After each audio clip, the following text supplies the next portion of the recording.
میرے نبی پاک نے فرمایا 3 کام کرو تمہیں فائدہ ہوگا.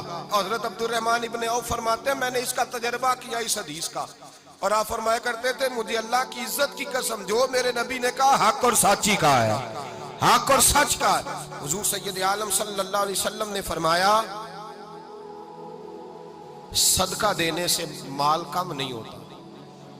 صدقہ دینے سے مال جی کیا کرنے سے, یہ وعدہ ہے نبی پاک کا. صدقہ دینے سے پیسے, اچھا بتائے نا جی مجھے 1000 میں سے 500 دے دیا تو باقی کتنے رہ گئے, تو حضور فرما رہے ہیں کم نہیں ہوتے. 1000 دے دیا تو باقی کتنا بچا, نہیں بھائی. میرے محبوب فرماتے ہیں تو اللہ کے رستے میں 1 دے وہ تجھے 700 گنا کر کے واپس عطا فرمائے گا. نبی پاک نے فرمایا صدقہ دینے سے مال کم نہیں ہوتا, اور فرمایا معذرت کرنے سے عزت میں کمی نہیں آتی. معذرت کرنے سے عزت میں کمی, اللہ اکبر, معذرت کرنے سے عزت میں کمی. اور حد کر دی میرے حبیب نے, فرمایا تو رب کی رضا کے لیے عاجزی کر, تیرے نبی کا وعدہ ہے اللہ تجھے عزت عطا فرما دے گا. تو جھک جا اللہ کی رضا, عاجزی اختیار کر, سادگی اختیار کر, سادگی عاجزی کر, تجھے اللہ 2 باتیں اس میں ارشاد, ایک معذرت کر غلطی ہو جائے, اور دوسرا پہلے عاجزی کی بات سنے.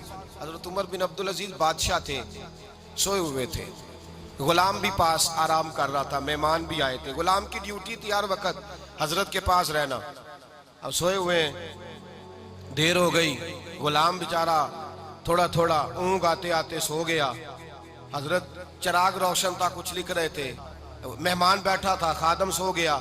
اب چراغ نہ آہستہ آہستہ گل ہو گیا, بجھ گیا. حضرت اٹھے, بوڑھے آدمی تھے, چراغ صحیح کرنے. مہمان کہنے لگے حضور میں نہ کر دوں, میں نہ کر دوں. کہنے لگے نہیں تم مہمان ہو, مہمان سے خدمت نہیں لی جاتی. تو اس نے کہا غلام کو جگائیے. فرمانے لگے ابھی تو بیچارہ سویا ہے اور نیند سے بیدار کر دوں. خود گئے, اس میں تیل دوبارہ ڈالا, بتی ٹھیک کی, جلائی, واپس آ گئے. وہ مہمان, اب بادشاہ کا مہمان بھی تو کوئی بادشاہ ہی ہوگا نا.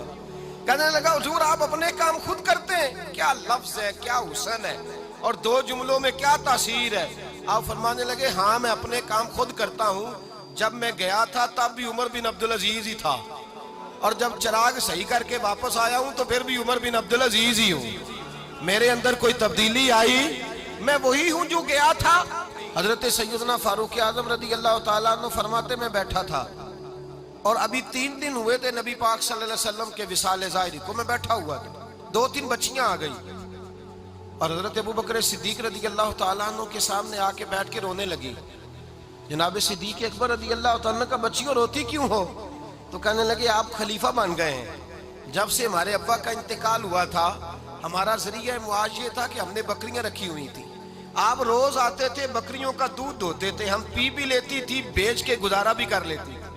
اب آپ تو خلیفہ بن گئے, کون آیا کرے گا؟ تو حضرت ابو بکر صدیق فرمانے لگے تمہیں پتہ ہے جو خلیفہ ہوتا ہے وہ تو خادم ہوتا ہے قوم کا, میں آیا کروں گا. حضرت ابو بکر صدیق روزانہ اٹھتے عصر کے بعد اور جاتے, خلیفہ ہونے کے باوجود ان بچیوں کی بکریوں کو پکڑتے, دودھ دھوتے, ان کے گھر میں دے کے آتے. حضرت فاروق اعظم جب بھی دیکھتے تو کہتے ابو بکر تو پیچھے آنے والوں کے لیے رستہ بڑا مشکل کر رہا ہے, بڑا مشکل کر رہا ہے. جگر راہ وفا میں نقش ایسے چھوڑ آیا ہوں, میں جس منزل سے گزرا ہوں وہ اب تک یاد کرتی ہے.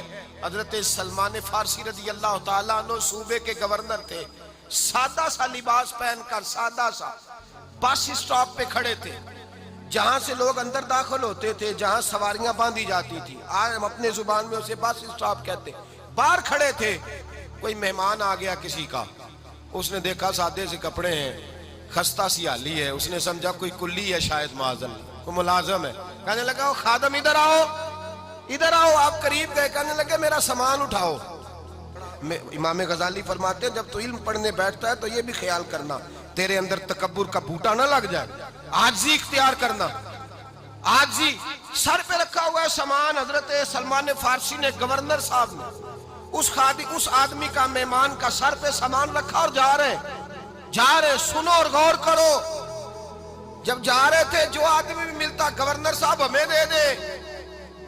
مہمان پریشان ہو گئے, کہنے لگے حضور آپ گورنر ہیں؟ فرمانے لگے نہیں, یہ تو میرا دنیا داری کا نام ہے جو ان لوگوں نے رکھا ہوا ہے، اصل میرا نام وہی ہے جو تو نے لے کے پکارا ہے، اصل نام وہی ہے۔ تو نے کہا غلام ادھر آ، آپ فرمانے لگے پہلے میں ایک یہودی کا غلام تھا، پھر رب تعالیٰ نے فضل کیا تو میں محمد عربی کا غلام ہو گیا، رسول اللہ کا غلام ہو، اور جب میں نبی پاک کا غلام ہوا ہوں تو اس سارے صوبے کا امام ہو گیا ہوں، تو اصل تو میں غلام ہی ہوا نا۔ دوسرا میرے نبی پاک صلی اللہ علیہ وسلم نے، ایک تو عاجزی سے عزت ملتی ہے، تکبر سے عزت، وہ جو بندہ جھجکتا ہے نا تیرے نیڑے جانے سے، تو کہتا ہے میری بڑی عزت کرتا ہے، وہ عزت نہیں کرتا۔ شیر کی عزت ہوتی ہے کہ خوف ہوتا ہے؟ بولے نا، تو نہیں نہ ڈر لگتا ہوتی کو۔ شیر کا کیا ہوتا ہے؟ خوف، اس کی عزت نہیں ہوتی۔ تو درندہ ہے، درندوں کی بھی کبھی عزت ہوتی ہے؟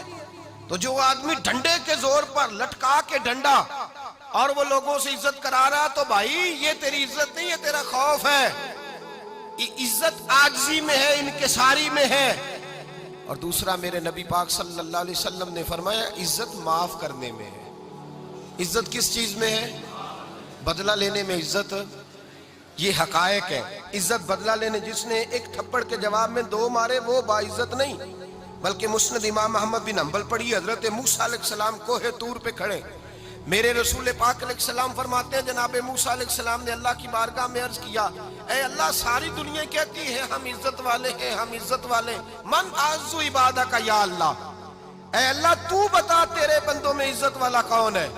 تو حضرت موسیٰ کہتے ہیں رب کریم نے فرمایا اذا قادرا غفارا، جس کے پاس بدلہ لینے کی طاقت ہو پھر بھی معاف کر دے وہ بڑی عزت والا ہوا کرتا ہے۔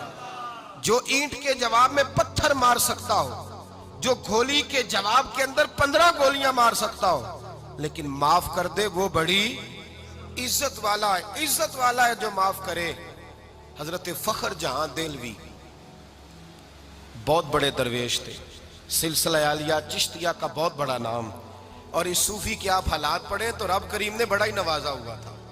دلی کی جامع مسجد کے خطیب، اور ان کی کرامت یہ تھی کہ جو آدمی آ کے سامنے کھڑا ہوتا تھا نا اسے بتانا نہیں پڑتا تھا کہ میرے دل میں کیا ہے، بتانا نہیں پڑتا تھا۔